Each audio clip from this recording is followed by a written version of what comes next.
Jean Baptiste wakuwe mu bitaro byitiriwe umwami Faisal aho wari umaze hafi icyumweru bawerekeza mu karere ka Nyanza. Nyuma y'urugendo rusaga amasaha 2 mu muhanda Kigali Nyanza, uyu mugogo wagejejwe mu Rukari bwami ahabereye misa yo kumusabira ndetse no kumusezera mu cyubahiro. Ni umuhango waranzwe n'agahinda ndetse n'amarira kuri bamwe, by'umwihariko abakuze bari bazi neza uyu mwami. Nubwo ari uyu mwami atagarutse mu Rwanda akiri muzima, abaganiriye na Contact TV bavuga ko ari iby'agaciro gakomeye kuba umugogo udatabarijwe ishyanga, ahubwo kabuzamwe mu Rwanda aho yavukiye.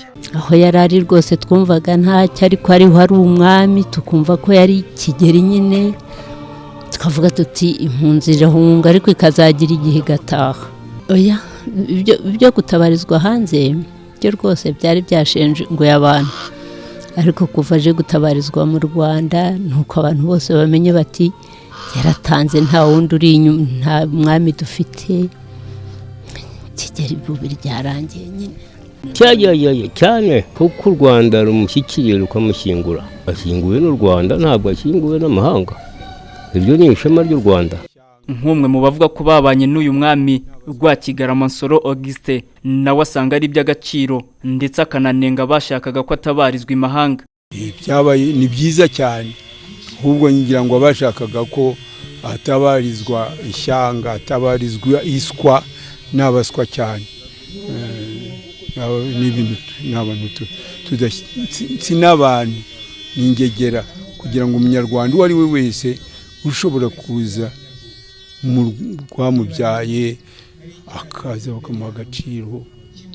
Ni byiza cyane, nta n'uwashoboraga kumuheza, uwo nitumubona n'uwabishakaga. Pastor Ezra Mpyisi wabanye na Kigeli wa gatanu Ndahindurwa ndetse akanamufasha guhungira muri Leta Zunze Ubumwe za Amerika, nawe avuga ko nubwo asaziye mu mahanga ndetse akaba natangiyeyo, Imana ikwiye gushimwa kuko atabarijwe mu Rwanda, bityo abanyenyanza bakaba bashobora kujya basura umusezero we. Icyaha cyakoze ishyano kiza n'icyaha, iyo ni ingaruka. None asaziye mu mahanga, ariko Imana ishimwe yuko asezeweho ari wabo i Nyanza.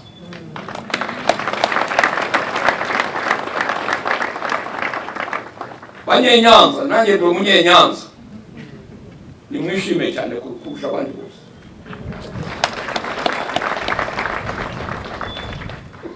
Mwatwakiriye kandi mushime Imana cyane yuko umwami wanyu agarutse iwanyu, mukajya muza gusura umusesero. Tubishimire Imana cyane. Ku ruhande rw'umuryango w'uyu mwami, mu butumwa bwe bwasomwe na Nzirabatinya Emery, Mukabayojo Speciose, mushiki wa Kigeli wa gatanu Ndahindurwa, yashimiye Leta y'u Rwanda, by'umwihariko Perezida wa Repubulika Nyakubahwa Kagame Paul, kuba yarabafashe mu mugongo muri ibi bihe bikomeye. Nkaba mboneyeho rero muri aka kanya gushima byimaze, binashobotse muze kubimfashamo kuba kumpera amashyi wongeye gushima, kuko ngiye kumushima bivuye ku mutima.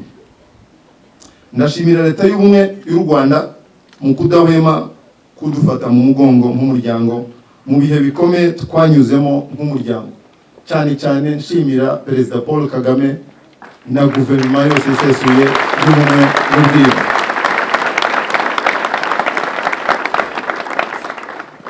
Yanashimiye kandi inshuti z'umuryango, cyane cyane Pastor Ezra Mpyisi.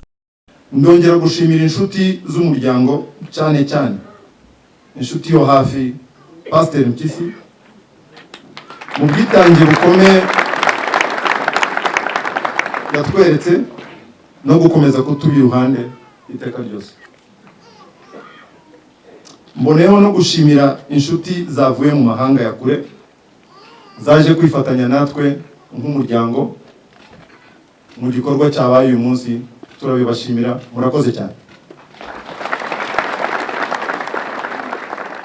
Mboneyeho no gushimira abanyenyanza bari hano, aho Kigeli yimiye akaba ari naho agiye gutabarizwa. Murakoze. Ku ruhande rwa Leta y'u Rwanda, Minisitiri w'Umuco na Siporo wari uyihagarariye muri uyu muhango yavuze ko guverinoma y'u Rwanda yifatanyije n'umuryango w'umwami Kigeli wa gatanu Ndahindurwa, kandi ko Leta izakomeza kubaba hafi. Muri ibi bihe by'akababaro guverinoma yihanganishije kandi ifatanyije n'abavandimwe babuze umuvandimwe, abana babuze umubyeyi, inshuti zabuze inshuti zakundaga. Mu izina rya guverinoma y'u Rwanda no mu izina ryanjye bwite bifurije gukomeza kwihangana no gukomera. Guverinoma y'u Rwanda izakomeza kuba hafi umuryango w'umwana wa gatanu Ndahindurwa wasigaye. Imana imuruhuko ridashira, namwe kandi mukomeze mwihangane. Murakoze. Nyuma y'ubu butumwa butandukanye, umugogo w'umwami Kigeli wa gatanu Ndahindurwa wavanywe mu Rukari werekezwa Mwima, ahatabarije mukuru we Mutara wa gatatu Rudahigwa ndetse n'umwamikazi Rosalia Gicanda, maze utabarijwe Mwima, ahantu by'umwihariko uyu mwami yimiye ingoma. Umwami Kigeli wa gatanu Ndahindurwa Jean Baptiste yavutse tariki 29 Kanama mu 1936, avukira Cyangugu, Rusizi y'ubu. Yimye ingoma mu 1959, aza kuyihirikwaho mu 1961. Kigeli wa gatanu Ndahindurwa ni mwene Yuhi wa kane Musinga na Mukashema Bernadette. Mbere yo guhungira muri Leta Zunze Ubumwe za Amerika, yabaye mu bihugu nk'u Burundi, Ubugande, Kenya, Tanzania na Repubulika Iharanira Demokarasi ya Kongo. Yatangiye muri Leta Zunze Ubumwe za Amerika tariki 16 Ukwakira muri 2016, atanga afite imyaka 80 y'amavuko. Umuhango rero wo gutabariza umwami Kigeli wa gatanu Ndahindurwa ukaba ugeze ku musozo, n'umuhango watangiriye i Kigali mu bitaro byitiriwe umwami Faisal, aho uyu mugogo warumaze iminsi uri. Umugogo wakoze urugendo rwo kuva i Kigali werekeza i Nyanza, ukihagera ukaba wagejejwe mu Rukari, aho ahatambiye igitambo cya misa cyo kusezera kuri uyu mwami, ndetse hanatangirwa ubutumwa butandukanye, haba abagize umuryango we ndetse n'uhagarariye guverinoma ariwe Minisitiri wa Siporo n'Umuco. Umugogo waje kuvanwa mu Rukari werekezwa hano Mwima ya Mushirarungu i Nyanza, ahatabarijwe n'ubundi mukuru we Mutara wa gatatu Rudahigwa.